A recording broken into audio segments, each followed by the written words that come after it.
चलो भाई अगला क्वेश्चन 59। एक डाइस को 3 बार फेंका है और प्रोबेबिलिटी फाइंड करनी है कि ith रोल में जो नंबर आया वो i-1th रोल वाले नंबर से डिविजिबल होना चाहिए। मतलब सेकंड बार जब हमने फेंका तो वो पहली बार वाले नंबर से डिविजिबल, तीसरी बार जब हमने फेंका वो दूसरी बार वाले नंबर से डिविजिबल।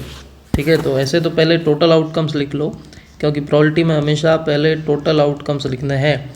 तो टोटल आउटकम्स तो 216 होंगे, तीनों रो में 6 पॉसिबिलिटी है, तो टोटल आउटकम्स 216। अब इसमें से ऐसे कौन से आउटकम्स है जिसमें ith रोल का जो नंबर है उसके पहले वाले नंबर से डिविजिबल हो, तो गिनने ही पड़ेंगे अपने को। तो सपोज़ करो पहले डाइस पे 1 आया, तो अब दूसरे डाइस पे क्या क्या हो सकता है।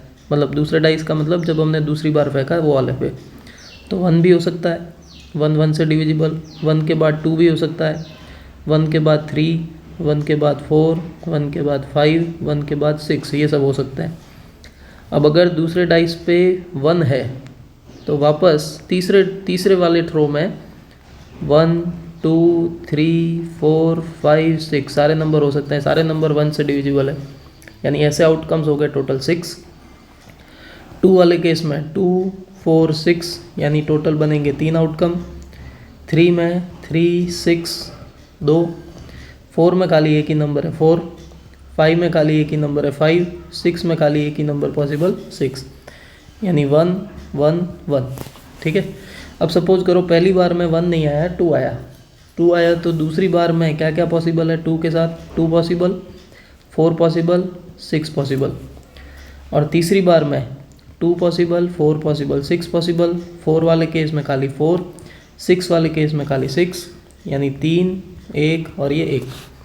अगर पहली बार में 3 आया तो दूसरी बार में 3 पॉसिबल, 3 के साथ 6 पॉसिबल।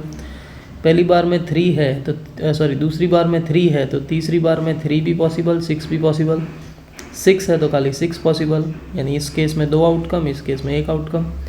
पहली बार में 4 आया तो दूसरी बार में 4 ही पॉसिबल है, और कोई नंबर है नहीं जो 4 से डिविजिबल हो।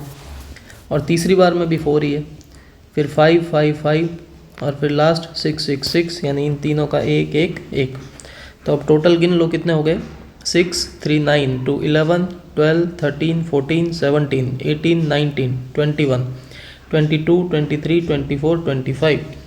तो फेवरेबल आउटकम्स हो गए अपने 25, टोटल आउटकम्स थे 216, तो प्रोबेबिलिटी हो गई 25/216। डन।